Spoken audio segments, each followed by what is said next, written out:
नमस्कार दोस्तों, जय हिंद। स्वागत है आप सभी का यूपी रेगुलर क्लासेस के इस ऑनलाइन प्लेटफॉर्म पे। और अगर आप तैयारी कर रहे हो यूपी पीएससी आरओ या आरओ की, जो कि एग्जाम बहुत जल्द होने वाला है, री एग्जाम, तो उसके संबंध में अब प्रैक्टिस सेशन शुरू हो चुका है। क्योंकि एग्जाम आपका मई या जून में फिक्स है कि हो जाना है, ठीक है ना, कोई बड़ी चीज़ नहीं है। और इसी साल आपका मेंस भी हो जाना है, तो प्री और मेंस इसी साल कुल मिला के आरओ या आरओ में अगर आपको सेलेक्ट होना है तो कायदे से अब रिवीजन मोड में आ जाइए। आप जो अभी तक पढ़े हो वो तो ठीक है, लेकिन रिवीजन मस्ट है। बिना रिवीजन के सिलेक्शन मुश्किल है आज के दौर में, ठीक है। तो रिवीजन इज़ द मस्ट। तो रिवीजन कायदे से हम लोग कर रहे हैं। पहले मैंने आपको थ्योरी में काफ़ी चीज़ें बता दी हैं, थ्योरी चल भी रही है, ठीक है। उसके साथ साथ हम लोगों ने प्रैक्टिस सेशन भी शुरू कर दिया है। पिछले टर्न पे हम लोगों ने पॉलिटी का प्रैक्टिस सेशन शुरू किया था, उसको आप देख लेना। आज हम लोग जियोग्राफी शुरू कर रहे हैं, जियोग्राफी का प्रैक्टिस, ठीक है। बेहतरीन टाइप के क्वेश्चन है, जैसे क्वेश्चन इस मतलब लेवल में पूछे जा रहे हैं आरओ में, यूपी पीसीएस में, उसी टाइप के क्वेश्चन मैंने उठाए हुए हैं, ठीक है। इंडियन ज्योग्राफी में, इंडियन ज्योग्राफी, वर्ल्ड ज्योग्राफी दोनों अलग अलग करेंगे, ठीक।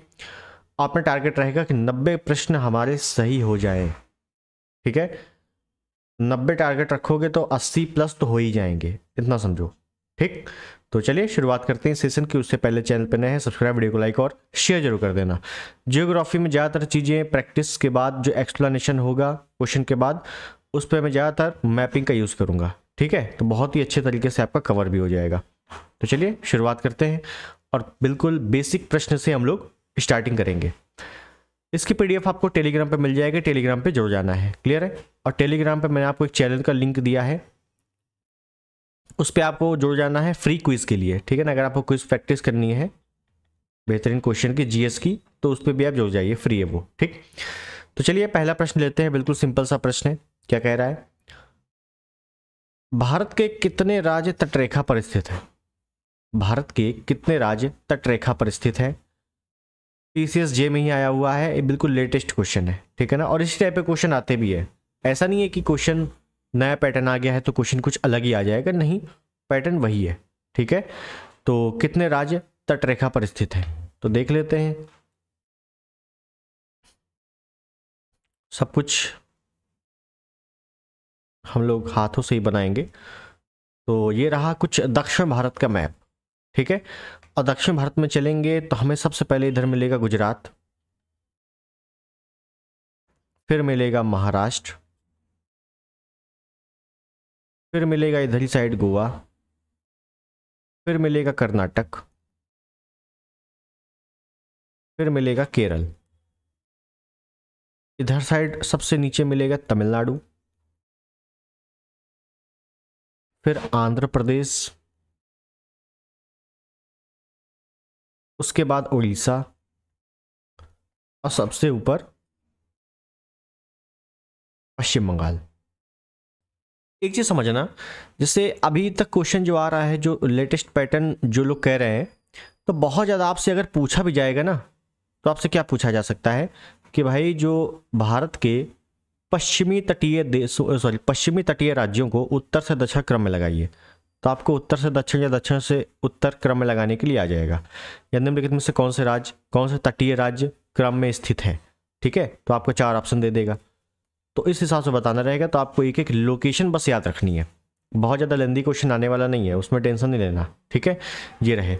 अब इसी में देख लो टोटल कितने हो गए, 1 2 3 4 5, 5 इधर हो गए, 4 इधर हो गए, तो 5 4 टोटल 9 स्टेट ऐसे हैं जो कि तटीय है। सबसे बड़ा गुजरात सबसे बड़ा है, सबसे लंबा तट है, सबसे बड़ा तट है, पहले नंबर पे। सेकंड नंबर पे आंध्र प्रदेश है, थर्ड नंबर पे तमिलनाडु है, ठीक है। सबसे छोटा गोवा है, 9वें नंबर पे है, 9th, ठीक। बस इस प्रकार से आपको चीजें कवर करनी है। तो हमसे क्या पूछा था कि कितने राज्य हैं? 9। भाई ये तो सिंपल आ गया था पीसीएस जे में। मान लीजिए थोड़ा हार्ड बना देगा तो बस उत्तर से दक्षिण, दक्षिण से उत्तर क्रम पूछ लेगा, राज्यों की स्थिति पूछ लेगा, बस याद रखना है, क्लियर है। आगे चलते हैं, अगला प्रश्न। भारत अवस्थित है, लोकेटेड है, कहाँ लोकेटेड है, किस अक्षांश रेखा में, देशांतर रेखा में लोकेटेड है? आपको जब वर्ल्ड ज्योग्राफी मैंने आपको बताया था, आपने अगर देखा हो अच्छी बात है, ना देखा हो तो वर्ल्ड ज्योग्राफी का पूरा प्लेलिस्ट बना हुआ है, ठीक है ना, पूरा थ्योरिकल वर्ल्ड ज्योग्राफी का, उसको आप देख लेना। उतना आप कर लोगे तो आपका 80% प्लस 80+% जो है आपका जियोग्राफी वर्ल्ड जियोग्राफी समाप्त हो जाएगा। ठीक, तो हमसे पूछा है अवस्थिति बताइए, तो अवस्थिति देख लेते हैं क्या है। कहाँ देखेंगे, तो मैप में देखेंगे।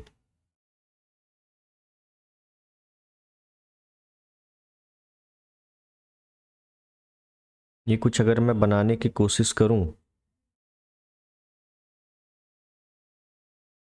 ये कुछ इस प्रकार से बन चुका है। क्लियर है?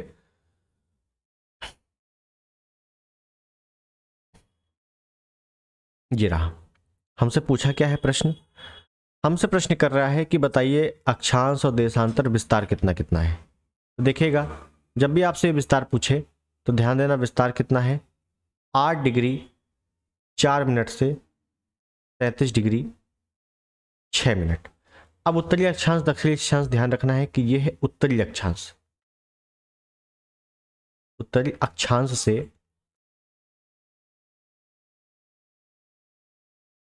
उत्तरी अक्षांश। अभी बताएंगे कैसे क्या है। और इधर अगर देखेंगे तो 68 डिग्री 7 मिनट से 97 डिग्री 25 मिनट। ये क्या है, ये है पूर्वी, ये भी पूर्वी। 0 डिग्री जहां से निकाली गई है उसके इधर साइड से पूर्वी स्टार्ट है, और ये जो भूमध्य रेखा है इसकी उत्तर से उत्तरी स्टार्ट है। ठीक है ना, फिर चाहे जो कुछ आ जाए, बस इतना आपको याद रखना है। अब यहाँ पे अगर लोकेटेड देखें हम लोग, तो यहाँ पे 2 टाइप के क्वेश्चन पूछे जाते हैं। एक तो दक्षिणी बिंदु टाइप का, कि दक्षिणी बिंदु कौन सा है, उसकी लोकेशन क्या है, और एक आपका ये जो पूछा गया है। तो मैं आपको इसी में बना के दिखाऊं कि जो मुख्य भूमि है ये इधर कन्याकुमारी साइड, इधर है आपका 8 डिग्री 4 मिनट उत्तरी अक्षांश, और इधर जम्मू कश्मीर साइड में इधर क्या है 37 डिग्री 6 मिनट, ये भी उत्तरी अक्षांश। यहीं पर दिक्कत होती है उत्तरी और दक्षिणी में। ऑप्शन में आएगा 8 डिग्री 4 मिनट दक्षिणी से लेकर 37 डिग्री 6 मिनट उत्तरी, तो वही टिक कर देते हैं कई लोग। इधर है 68 डिग्री 7 मिनट पूर्वी देशांतर से 97 डिग्री 25 मिनट पूर्वी देशांतर। ठीक, देशांतर से खासकर समय का ज्ञान होता है। अब ये जो आप देख रहे हो अंडमान निकोबार है। अब यहीं पे आपसे पूछा जाए सबसे दक्षिणी बिंदु क्या है, तो सबसे दक्षिणी बिंदु भैया ये रहे, ये वाला। ये क्या है, ये है ग्रेट निकोबार। अंडमान निकोबार मैंने आपको बताया हुआ है, ये है ग्रेट निकोबार, और ये स्थिति है 6 डिग्री 45 मिनट की। ये भी उत्तरी अक्षांश 6 डिग्री 45 मिनट। तभी तो 6 7 8 और 8 कहाँ पहुंचा, ये पहुंचा इधर। ठीक है, तो ये आपको ध्यान रखना है। तो सबसे दक्षिणी पॉइंट कौन सा है, ग्रेट निकोबार में है। लेकिन हमसे पूछा था अक्षांशीय विस्तार बताइए, तो अक्षांशीय विस्तार मुख्य भूमि से शुरू हो रहा है 8 डिग्री 4 मिनट से लेकर 37 डिग्री 6 मिनट उत्तरी अक्षांश। हमसे बस यही पूछा गया है, देख लेते हैं। 8 डिग्री 4 मिनट दक्षिण से 37 डिग्री 6 मिनट उत्तर, तो भाई देखो दक्षिण आ गया, यहीं पर हो जाएगा, तो पहले हटा दो इसको। 8 डिग्री 4 मिनट उत्तर से 37 डिग्री 6 मिनट दक्षिण, तो देखो दक्षिण आ गया, यहीं गड़बड़ हो गया। 8 डिग्री 4 मिनट उत्तर से लेकर 37 डिग्री 6 मिनट उत्तरी, और देशांतरी देखेंगे 68 डिग्री 7 मिनट पूर्व से लेकर 97 डिग्री 25 मिनट पूर्व के मध्य स्थित है। बिल्कुल सही है ये भी आपका गलत है, option C is the right. Clear है, सिंपल क्वेश्चन है। और इसी टाइप के आंकड़े आपसे आ जाएंगे तो आप कहोगे कि यार नया पैटर्न आ गया है, तो ऐसा कुछ नहीं है। देखो आंकड़े पहले ही पूछे गए हैं, आज भी पूछे जा रहे हैं। अगला देखते हैं, किस राज्य में औसत समुद्री तल के संदर्भ में न्यूनतम ऊंचाई वाला बिंदु स्थित है। हमसे पूछा गया है कि समुद्र तल से न्यूनतम ऊंचाई वाला बिंदु या न्यूनतम ऊंचाई वाला क्षेत्र कौन सा है, तो वो क्षेत्र का नाम है, वैसे क्षेत्र कहाँ पे, केरल में है, नाम क्या है, कुट्टानाथ। कुट्टानाथ। और ये वाला क्षेत्र जो है ये धान के लिए, चावल के लिए काफी प्रसिद्ध है। इसी क्षेत्र को केरल का चावल का कटोरा कहा जाता है। केरल का धान का कटोरा, चावल का कटोरा कहा जाता है। तो सबसे न्यूनतम ऊंचाई वाला क्षेत्र कौन सा है, कुट्टानाथ। कहाँ पे है, केरल में। क्लियर है, ऑप्शन इज द राइट। आगे चलते हैं, अगला प्रश्न। निम्न स्थानों में से किसे सूर्य की अनुलंबित किरणें कभी नहीं प्राप्त होंगी? अब देखो ये रटने वाला क्वेश्चन नहीं है। अब यहाँ पे अगर देखोगे तो ये अगर देखा जाए कायदे से तो ये ना तो PYQ है ना तो आपको किसी बुक में भी मिलेगा। ये सिर्फ और सिर्फ आपके लॉजिकल माइंड पे काम करेगा कि आपका कितना माइंड वहाँ पे यूज कर रहा है। ठीक है, हालांकि सिंपल क्वेश्चन है। हमसे कह रहा है कि अनुलंबित किरणें कभी नहीं प्राप्त होंगी, यानी कि सूर्य की लंबवत किरणें नहीं प्राप्त होंगी।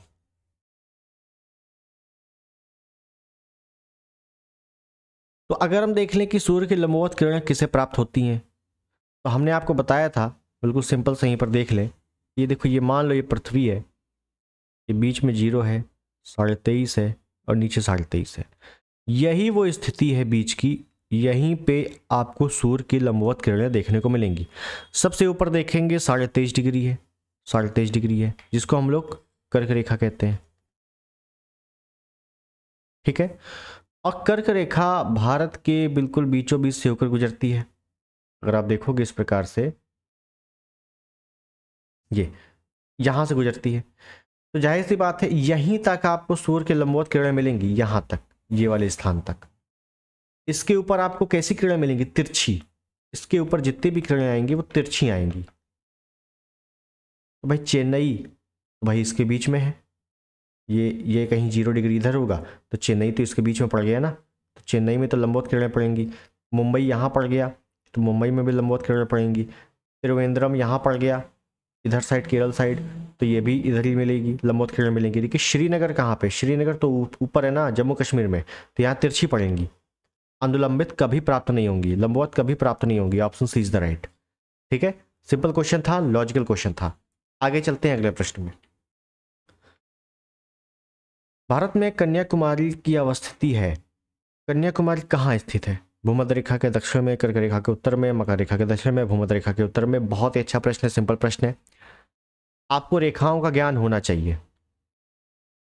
रेखाओं का ज्ञान कैसे प्राप्त होगा? विश्व का भूगोल आपको अच्छे से आना चाहिए। विश्व का भूगोल आपने ठीक ठाक तरीके से पढ़ा हो तो आपके लिए ये क्वेश्चन बहुत ही सिंपल है। जैसे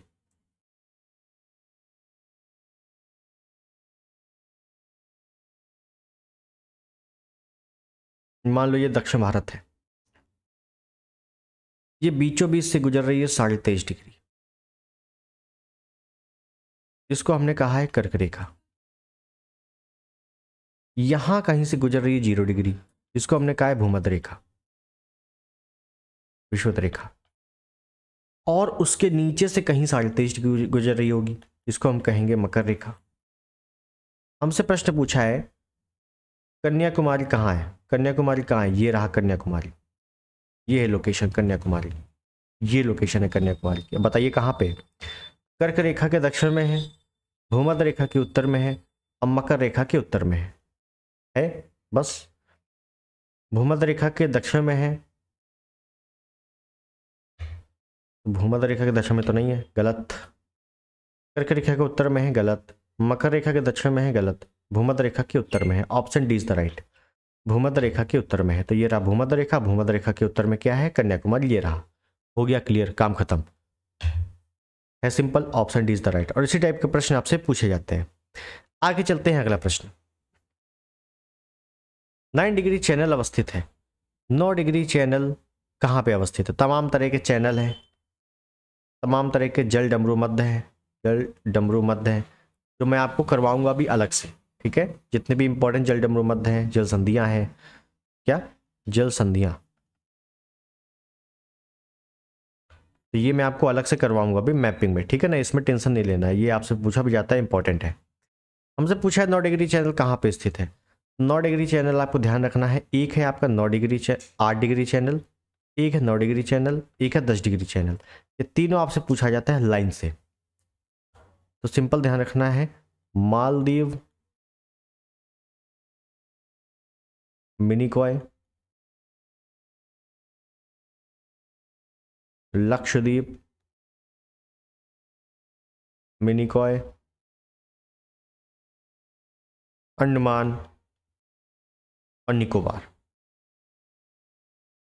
इनके बीच में स्थित है। मतलब 8 डिग्री नीचे पड़ेगा कहीं, 8 डिग्री मैं आपको यहां बताऊं अगर, तो 8 डिग्री यहां कहीं पड़ेगा, मान लो 8 डिग्री, और यहां से बीच में गुजरी तो मालदीव और मिनिकॉय, तो ये रहा मालदीव और ये रहा मिनिकॉय, इनके मध्य में है। फिर 9 डिग्री, तो ये रहा 9 डिग्री, लक्षद्वीप, मिनिकॉय, लक्षद्वीप और मिनिकॉय, ठीक है। तो ये रहा, ये किसके हैं, ये लक्षद्वीप के सभी हैं, और अंडमान निकोबार अलग है, मतलब 10 डिग्री में है, ठीक। तो ये आपको थोड़ा सा ध्यान रखना है इसके बारे में। तो 9 डिग्री कहाँ पे है, लक्षद्वीप, मिनिकॉय,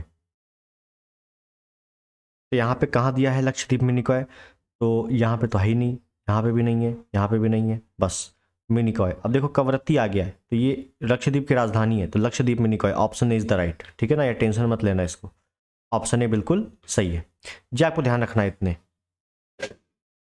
अब फिर 17 डिग्री और 24 डिग्री, 38वीं समानांतर रेखा, ये सभी रेखाएं भी आपसे पूछी जाती हैं, ये हम लोग देखेंगे आगे। आगे चलते हैं अभी फिलहाल।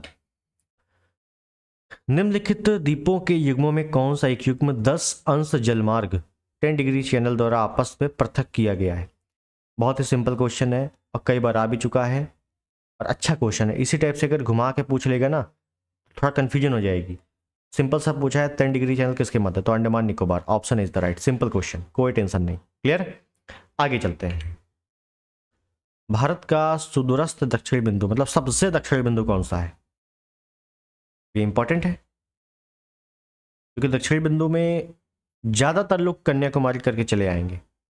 कन्याकुमारी भैया हमने इसे देखा था, ये रहा कन्याकुमारी, सबसे दक्षिण यही है, गलत हो जाएगा। अब देखिए इसको अगर हम लोग थोड़ा सा अलग देखें तो ज़्यादा बेहतर रहेगा।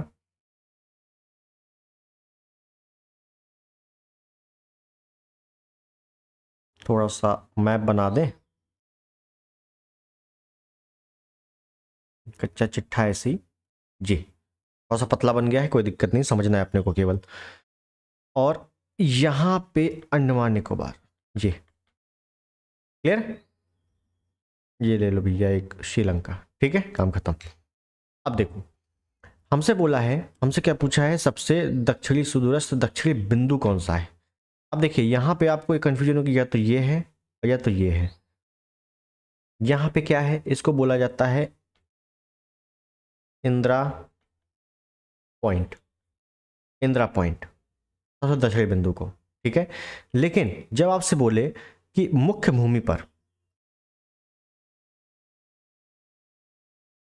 मुख्य भूमि पर स्थित सबसे दक्षिणी बिंदु, तब आप करोगे ये, इसका नाम क्या है, इसका नाम है कन्याकुमारी या केप केमोरिन, केप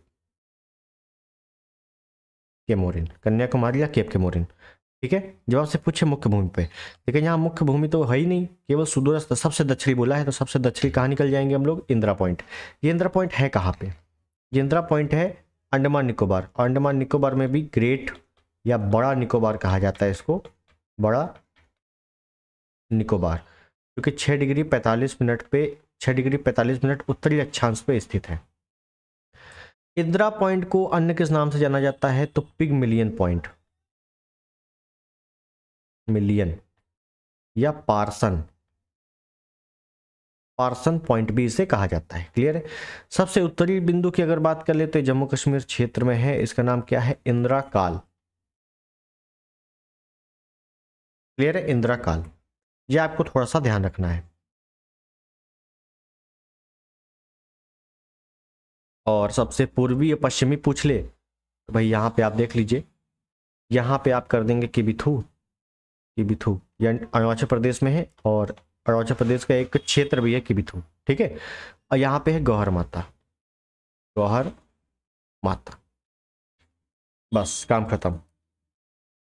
क्लियर है? तो बस आपको ध्यान रखना है कि मुख्य भूमि पर स्थित सबसे दक्षिणी बिंदु है या सबसे दक्षिणी बिंदु सुदूरस्थ दक्षिणी बिंदु है। क्या पूछ रहा है प्रश्न में, ये तो ध्यान रखना है, क्योंकि क्वेश्चन लगन देखने में तो इजी लगता है कि यार बहुत इजी है, दक्षिणी बिंदु पूछा है, लेकिन कंफ्यूजन हो जाती है कि मुख्य भूमि है कि क्या है। ठीक है ना, ये ध्यान रखना।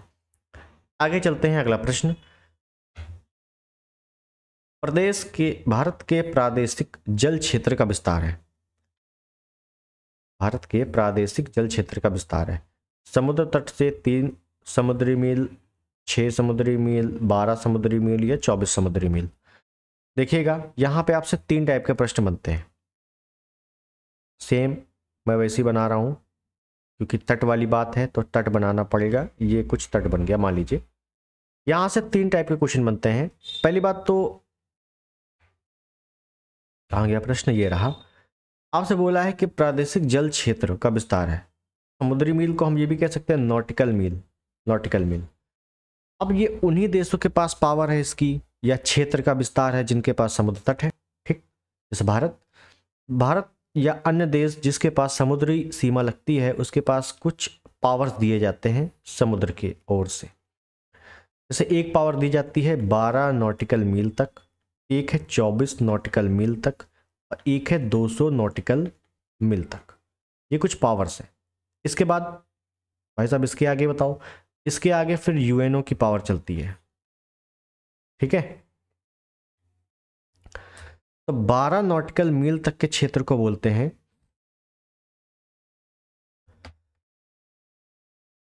सामुद्रिक सीमा या प्रादेशिक सीमा, जो आपसे प्रश्न में पूछा गया है। 24 नॉटिकल मील तक के क्षेत्र को बोलते हैं अवक्षीण मंडल।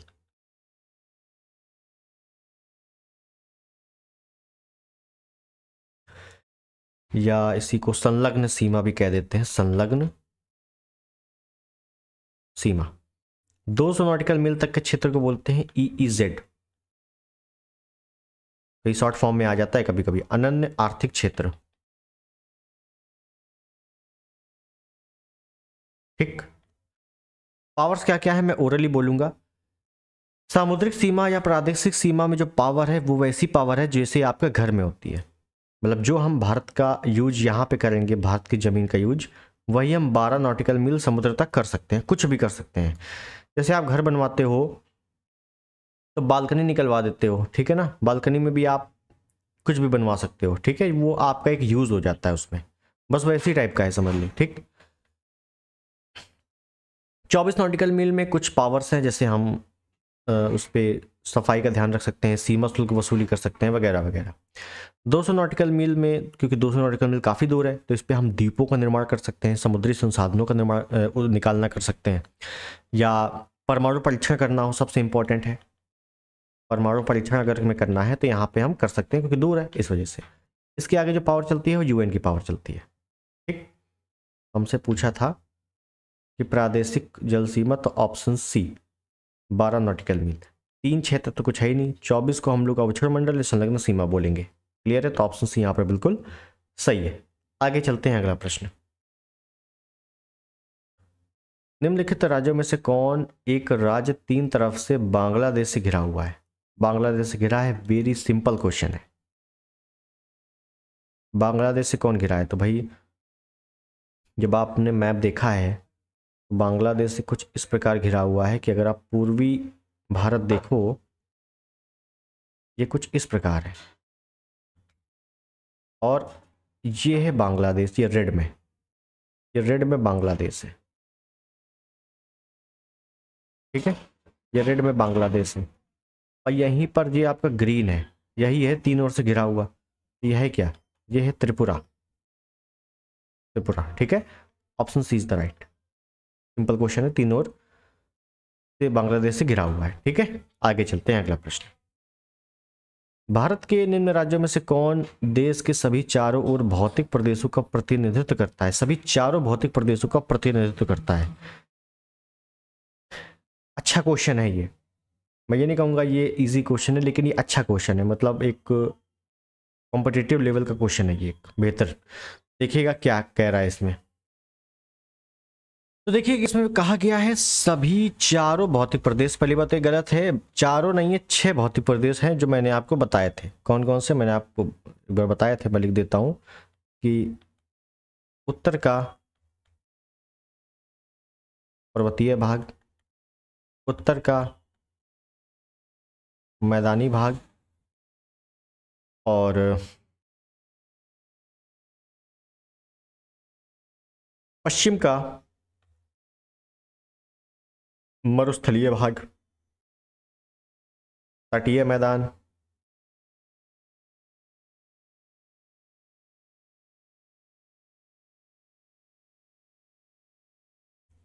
द्वीप समूह, और सबसे बड़ा जो बताया था वो है प्रायद्वीपीय भारत। 6 भौतिक प्रदेशों में बांटा गया है। तो कह रहा है कि 4 भौतिक प्रदेशों का प्रतिनिधित्व करता है, मतलब ऐसा राज्य जो चारों भौतिक प्रदेश उसमें है। तो पहली बात तो अगर आप देखोगे, बिल्कुल लॉजिक लगाओगे, तो ये रहा मैप, उड़ीसा, पश्चिम बंगाल, हिमाचल प्रदेश, कर्नाटक। तो ये रहा कर्नाटक, ये रहा उड़ीसा, ये रहा पश्चिम बंगाल, और ये रहा इधर हिमाचल प्रदेश। ठीक है, ऐसा कुछ है। तो पहली बात तो उत्तर का पर्वतीय भाग में ये तो हट गया क्योंकि कर्नाटक नीचे है, तो पहली बात तो इसको हटा दो। उसके बाद आप देख रहे हो ये उड़ीसा है और ये पश्चिम बंगाल है और ये हिमाचल प्रदेश है। हिमाचल प्रदेश में पश्चिम का मरुस्थलीय भाग नहीं आता, प्रायद्वीपीय भारत नहीं आता, तटीय मैदान नहीं आता और द्वीप समूह नहीं आता, क्योंकि द्वीप तो है नहीं, तो इसको हटा दो। हिमाचल प्रदेश हट गया। अब बचा उड़ीसा, पश्चिम बंगाल। पश्चिम बंगाल में देखोगे तो आपका उत्तर का पर्वतीय भाग भी है क्योंकि पर्वत वगैरह है, क्योंकि ऊपर है बिल्कुल, दार्जिलिंग वगैरह, लघु हिमालय आता है इसमें, शिवालिक हिमालय भी आता है। उत्तर का मैदानी भाग भी इसी में स्थित है पश्चिम बंगाल में, क्योंकि उत्तरी में ही है, तो दक्षिण वाला क्षेत्र इसका आ जाता है। तट तो है ही है, तटीय तो है ही है। ठीक है, तो 1 2 3। अब प्रायद्वीपीय भारत में भी पश्चिम बंगाल आता है, क्योंकि जब राजमहल की पहाड़ियां यहाँ से गुजरती हैं तो ये प्रायद्वीपीय हिस्सा भी माना जाता है। तो यहाँ पे ऑप्शन सी बिल्कुल सही है। जबकि उड़ीसा में देखोगे तो उड़ीसा आपका नीचे है, उत्तर का मैदानी भाग और उत्तर का मैदानी भाग और पर्वतीय भाग से तो नाता खत्म हो गया, केवल आपका द्वीप समूह स्थित है और प्रायद्वीपीय भारत है, तो 2 है, 4 तो है नहीं। तो यहाँ पे ऑप्शन सी बिल्कुल सटीक बैठ रहा है, तो ऑप्शन सी यहाँ पर बिल्कुल सही है। क्लियर है? तो ये आपको चारों, ये 6 जो है आपको पता होने चाहिए। इसका मैंने पूरा आपको थ्योरी बताया हुआ है, ठीक है ना, थ्योरी बताया हुआ है, इंडियन ज्योग्राफी के प्लेलिस्ट में जाओगे सब आपको मिल जाएगा। आगे चलते हैं। यदि अरुणाचल प्रदेश में सूर्योदय का समय प्रातः 5 बजे है तो सौराष्ट्र में सूर्योदय का संभावित समय क्या होगा? हालांकि ये ओरली क्वेश्चन है, ओरल है, 2 घंटे का डिफरेंस रहता है। जब 5 बजे यहाँ उग रहा है तो 7 बजे यहाँ भी दिखेगा, जाहिर सी बात है भाई, 5 बजे जब यहाँ उग रहा है 7 बजे यहाँ दिखेगा। सौराष्ट्र मतलब गुजरात वाला क्षेत्र। क्यों भाई, option D is the right. फिर भी इसको मैं आपको अलग से बताऊंगा, ये थोड़ा सा इसमें मैथ लगेगी, और क्या बेसिक ट्रिक होती है इसको करने की वो भी मैं आपको आगे बताऊंगा। कर्क रेखा निम्नलिखित में से किन राज्यों से होकर गुजरती है? कर्क रेखा बिल्कुल सिंपल क्वेश्चन है, लेकिन फिर भी आरओ में देखो आया हुआ है, री एग्जाम 2016 में, जो कि 2020 में हुआ था, 2021 में भी आया हुआ है, और 2025 में अब आरओ में आ जाए तो बिल्कुल टेंशन नहीं लेना, बिल्कुल करके चले आना है, ठीक है ना। हार्ड केवल इस टाइप से क्वेश्चन बनते हैं नए पैटर्न के, बाकी कर्क रेखा सबने पढ़ा है बचपन से। तो कर्क रेखा कहाँ कहाँ से गुजरती है? तो भाई कर्क रेखा गुजरती है, इधर देखोगे तो गुजरात, राजस्थान, मध्य प्रदेश, छत्तीसगढ़, झारखंड, पश्चिम बंगाल, त्रिपुरा, 1 2 3 4 5 6 7, मिजोरम। ठीक है, सबसे अधिक मध्य प्रदेश में गुजरती है और सबसे कम राजस्थान में। तो क्या बोला है, कर्क रेखा गुजरती है, त्रिपुरा गुजरती है, बिल्कुल सही। मणिपुर से नहीं गुजरती। 3 हटाओ, इसमें 3 है, इसमें 3 है, इसमें 3 है, बस option C is the right. Clear है, सिंपल क्वेश्चन है। नेक्स्ट, 80 डिग्री पूर्वी देशांतर कर्क रेखा का मिलन बिंदु है। अच्छा क्वेश्चन है ये भी, इसको सॉल्व करते हैं, थोड़ा सा देखते हैं कैसा लॉजिक है इसमें। आप भारतीय मानक समय रेखा, भारतीय मानक समय रेखा आपने पढ़ा होगा, जो कि 82.5 डिग्री पूर्वी देशांतर से गुजरती है, जो कि प्रयागराज के नैनी से गुजारी गई है। कहाँ कहाँ से गुजरती है ये गुजरती है यूपी, एमपी, उड़ीसा, छत्तीसगढ़, आंध्र प्रदेश। ठीक है, ये 82.5। और क्या बोला गया है, 80 डिग्री पूर्वी देशांतर कर्क रेखा। तो हमने देखा 82.5 जब ये है तो भाई 80 इसके आसपास होगा, इधर होगा कहीं, इधर होगा कहीं, है ना। और ये गुजारी गई है जिसको बोलेंगे 23.5। ये भी हमको पता है, 8 राज्यों से गुजरती है, 8 के नाम हमें पता है। ये कह रहा है दोनों मिलेंगी कहाँ, दोनों का मिलन बिंदु कहाँ है। तो भाई जो 23.5 डिग्री है वो यूपी में गुजरती नहीं है, उड़ीसा में गुजरती नहीं है, आंध्र प्रदेश में गुजरती नहीं है। ठीक, तो ये बचा क्या, मध्य प्रदेश और छत्तीसगढ़। ये मध्य प्रदेश और छत्तीसगढ़ ऐसे हैं जहाँ 23.5 डिग्री और 82.5 दोनों गुजरती है। तो बस मध्य प्रदेश, छत्तीसगढ़, आंध्र प्रदेश हटाओ, उत्तर प्रदेश हटाओ, महाराष्ट्र हटाओ, मध्य प्रदेश, छत्तीसगढ़। तो मध्य प्रदेश ऑप्शन में है, option D is the right. बिल्कुल सिंपल क्वेश्चन, हमें नहीं आता फिर भी हमने कर दिया। देखो हमें नहीं पता एग्जैक्टली कहाँ से गुजरती, लेकिन फिर भी हमने लॉजिक लगा के कर दिया। ठीक है ना, बस यही लॉजिक लगाना है, वहाँ पे काम खत्म है। आगे चले, निम्नलिखित देशांतरों में कौन सा भारत की प्रमाणिक मध्याय रेखा कहलाती है। तो अभी मैंने बताया आपको प्रमाणिक मध्याय रेखा, भारतीय मानक समय रेखा 82.5 डिग्री पूर्वी देशांतर, 82.5 डिग्री पूर्वी देशांतर, option D is the right. कहाँ कहाँ से गुजरती है, यूपी, एमपी, उड़ीसा, छत्तीसगढ़, आंध्र प्रदेश। ठीक है, नेक्स्ट, यदि भारतीय मानक समय यामोत्तर पर मध्याय है तो 120 डिग्री पूर्वी देशांतर पर स्थानीय समय क्या होगा। देखिए कुछ लॉजिक है,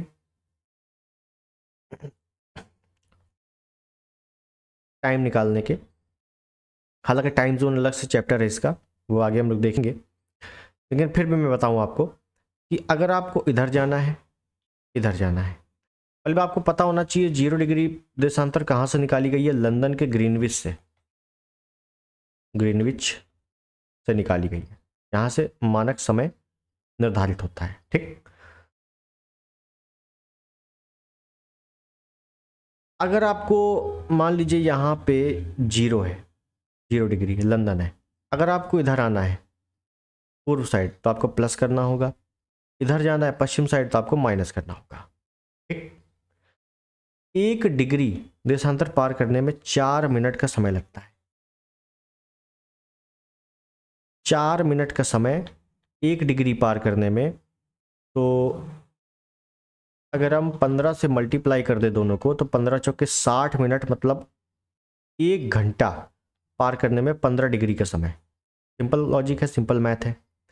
1 घंटा पार करने में 15 डिग्री लगेगा, 1 घंटा, 15 चौके 60, 60 मिनट मतलब 1 घंटा। 1 घंटा अगर हम चलेंगे तो 15 डिग्री हम क्रॉस कर पाएंगे। इसका लॉजिक ये है। ठीक, अब देखिए क्वेश्चन क्या कह रहा है, क्वेश्चन कह रहा है कि एक भारतीय मानक समय पर यामोत्तर पर मध्याय है, मतलब भारतीय मानक समय पर, भारतीय मानक समय क्या है, 82.5 डिग्री के बीचों बीच है, मध्याय मतलब बिल्कुल बीचों बीच है। तो 120 डिग्री पूर्वी देशांतर पर स्थानीय समय क्या होगा, मतलब हम भैया 82.5 डिग्री पर मौजूद हैं और हमें बताओ कि 120 डिग्री पर टाइम क्या होगा।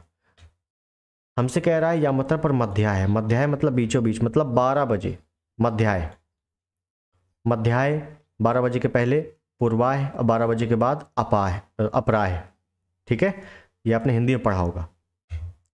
तो हमें पता है इतने 12 बजे हैं, 12 बजे हैं भाई। तो अगर हम डिफरेंस निकालेंगे 82 और 120 का तो कितना आएगा, देखो अगर हम डिफरेंस निकालेंगे तो इधर 3 कर दो,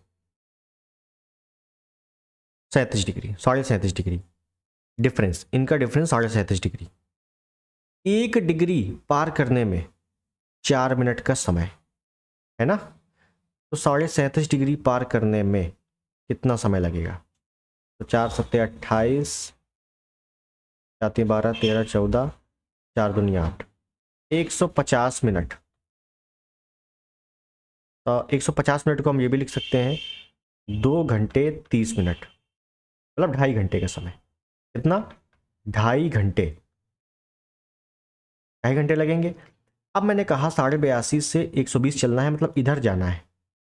इधर जाने में हम क्या करते हैं? प्लस। तो कितना बजा है? 12। 12 में जैसे ही हम 2.5 घंटे जोड़ेंगे, 13 14, 14 20, 14 30 आ जाएगा। 14 30। ऑप्शन में कुछ है क्या? बिल्कुल, option B is the right. Option B is the right. समझ में आया? नहीं आया? फिर समझो।